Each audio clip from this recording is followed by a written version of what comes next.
ฮุนเซนนี้ไม่ใช่เขมรคนเวียดแน่เจ้าก็ฮู้เจ้าก็เป็นคนเวียดเจ้าก็ฮู้เลยดิลุงเว้าเลยดิ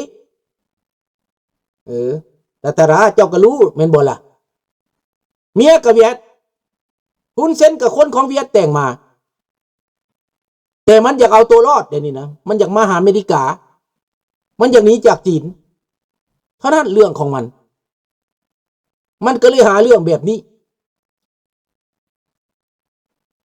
พอมันสู้ภายข้านบ่ได้ในอนาคตต่อไปมันสร้างกรรมสร้างเวรไว้หลายแล้ว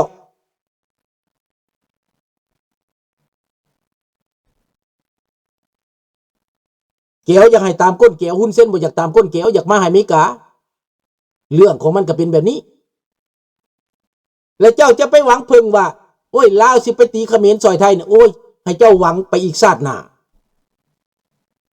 หวังไปอีกชาติหน้าเดี๋ยวลาวสิมาตีแก้วซอยลาวสิมาตีเขมรซอยไทยนั่นหวังไปอีกชาติหน้า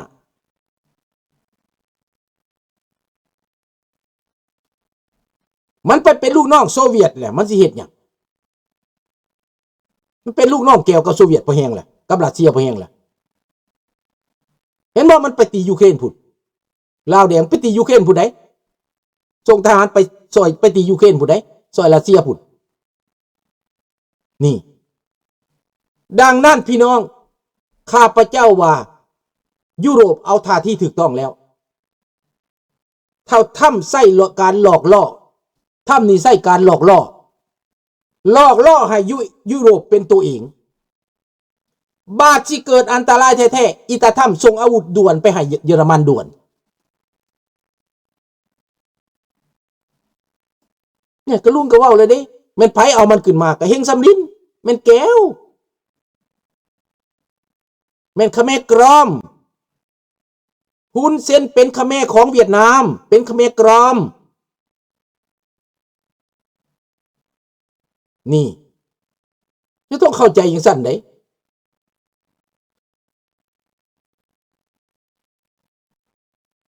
มันยังเป็นเผด็จการได้รับการหนุนหลังจากจีนจากเวียดนามจากโซเวียตคนพวกนี้นะแต่ว่าคุณเส้นนี่ห่างเหินโซเวียตหลายละบ่ได้ไปน้ำโซเวียตปันใดไปน้ำเกลไปน้ำจิกเดี๋ยวนี้จิกก็สิสร้างไผสร้างลูกไส้เดินเลยขึ้นมาเป็นการต่อรองอีกจิกก็ได้สร้างเขาเฮาว่าสร้างเปี้ยงของตัวเองแล้วไปหายูเครนบัดนี้ยูเครนนี้เข้มแข็งขึ้นมาทุกทีจรวดฟลามิงโกนี้พวกประเทศใดอยากไปซื้อเอาปรากฏว่าประเทศกาตาร์บอกอยากไปซื้อเอาอยากไปสัมปทานนำแต่ว่ายูเครนต้องได้ระมัดระวังบ่อนใดถ้ารัสเซียไปฮู้กดลับอันนี้ยูเครนก็เบิดเลยจบเฮเลยนี่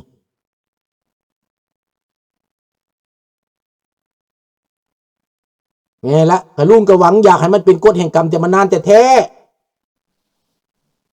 เห็นแล้วจุมารีลงไปอยู่พื้นน้ำก็เห็นแล้วกฎแห่งกรรมนะเห็นอยู่ไก่สอนกระต่ายรีดลากเอาไข่ศอกบักลีนยาวนั่นเห็นแล้วเห็นกรรมแล้วบักไก่สอนกระลับกรรมบักจุมารีกระลับกรรมหลายคนหลับกรรมเนี่ยตายไปนำดวงใจพิจิตกระลับกรรมเบิดมันหลับกรรมเบิดยังสิมีกรรมต่อไปคันรู้บอกให้เขาเปลี่ยนเขาบ่เปลี่ยนสิมีกรรมต่อไปสำหรับยูเครนแล้วข้าพเจ้าว่าไปรอดแล้ว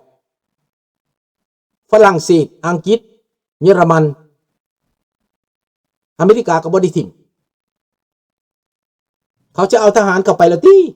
ตามเบิ่งนี่นะฝรั่งเศสเตรียมเอาทหารเข้าไปแล้วกับอังกฤษนี่นะคือสิบ่นานดอกยูเครนก็จะเข้ายุโรปไปแล้วรอดแล้วพี่น้องข้าพเจ้าบอกยูเครนนี่รอดแล้วรัสเซียจิบหายหายนะแล้วตอนนี้นะมอสโก